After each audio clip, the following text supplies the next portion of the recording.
एक बार की बात है, उपरिचर नाम का एक राजा था। वह बहुत बड़ा धर्मात्मा और सत्यवादी था। उसने अपने तप से देवराज इंद्र को प्रसन्न कर एक विमान और न सूखने वाली सुंदर माला ली थी। वह माला अपने हृदय में धारण कर विमान में बैठकर आकाश में परिभ्रमण किया करता था। उसे आखेट का बड़ा शौक था। वह प्रायः वनों में आखेट के लिए जाया करता था। उसकी रानी का नाम गिरिका था। वह बहुत सुंदर और पवित्र हृदय वाली थी।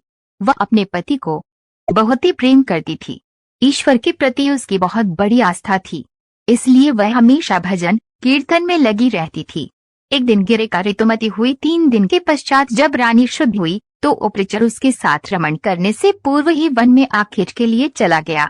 राजा आखेट के लिए चला तो गया, किंतु उसका ध्यान रानी के साथ रमण करने की ओर लगा रहा। दोपहर का समय था। राजा वन में एक अशोक वृक्ष के नीचे बैठा हुआ था। उस समय शीतल और सुगंधित हवा चल रही थी। मृदुल स्वर में पक्षी गाना गा रहे थे। तब राजा का ध्यान रानी की ओर चला गया। वह रानी के साथ रमण के संबंध में मन ही मन सोचने लगा।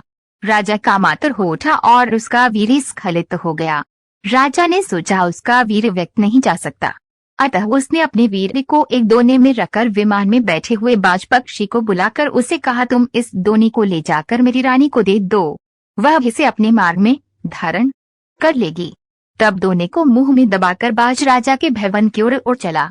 जैसे ही बाज यमुना नदी के ऊपर से जा रहा था, दूसरे बाज की नजर उस पर पड़ गई। ये देखकर दूसरा बाज सोचने लगा कि बाज अपने मुख में कुछ खाने का सामान ले जा रहा है, क्यों ना मैं उसके मुंह से यह सामान छीन लूं।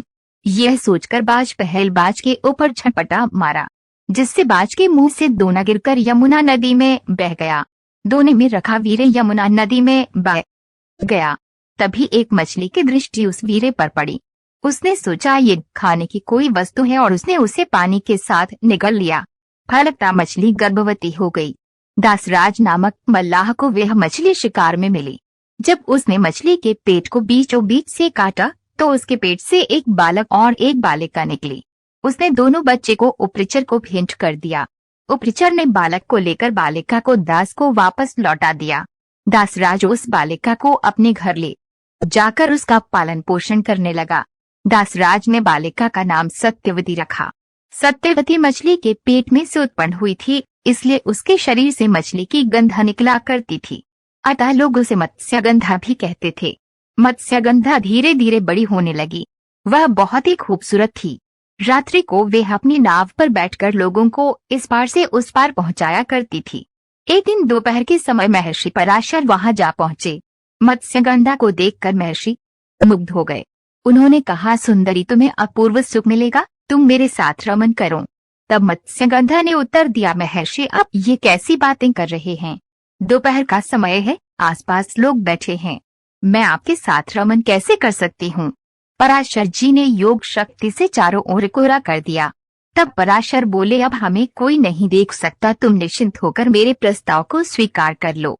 मत्स्यगंधा पुनः बोल उठी, महर्षि, मैं कुंवारी हूँ, पिता की आज्ञा के अधीन हूँ। आपके साथ रमण करने से मेरा कौमार्य नष्ट हो जाएगा, मैं समाज में लज्जित बन जाऊंगी। पराशर जी ने उत्तर दिया, तुम चिंता मत करो, मुझसे रमण करने के पश्चात तुम्हारा कौमार्य बना रहेगा। गर्भवती होने पर भी गर्भ का चिन्ह प्रकट नहीं होगा। मत्स्यगंधा फिर बोली, मेरे शरीर से मछली की गंध हमेशा निकलती रहती है, आप मुझे वरदान दे कि वे गंध सुगंध के रूप में बदल जाए और 4 कोश तक ये गंध फैलती रहे। पराशर जी ने तथास्तु कहा। तब मत्स्यगंधा के शरीर से कस्तूरी की गंध निकलने लगी। यह सुगंध 4 कोश को सुगंधित कर रही थी, अतः अब वह योजना गंधा भी कहे जाने लगी। पराशर जी ने मत्स्यगंधा के साथ रमण किया था, जिसके फलस्वरूप मत्स्यगंधा गर्भवती हुई। यमुना के द्वीप में एक बालक ने उनके गर्भ से जन्म लिया। वह बालक जन्म लेते ही बड़ा हो गया। वह तप करने के लिए वन में चला गया। वहीं बालक जगत में वेदव्यास जी के नाम से प्रसिद्ध हुआ। वेदव्यास जी का पूरा नाम कृष्ण द्वैपायन था। उनका जन्म देवद्वीपों के बीच हुआ था, इसलिए वे द्वैपायन कहे जाते थे। वेदों के पंडित होने से उन्हें वेदव्यास कहा जाता था। वेदव्यास जी हमेशा अमर हैं। वह आज भी धरती पर मौजूद हैं और किसी किसी को दर्शन देकर कृतार्थ करते हैं। तो ये थी वेदव्यास जी के जन्म की कहानी।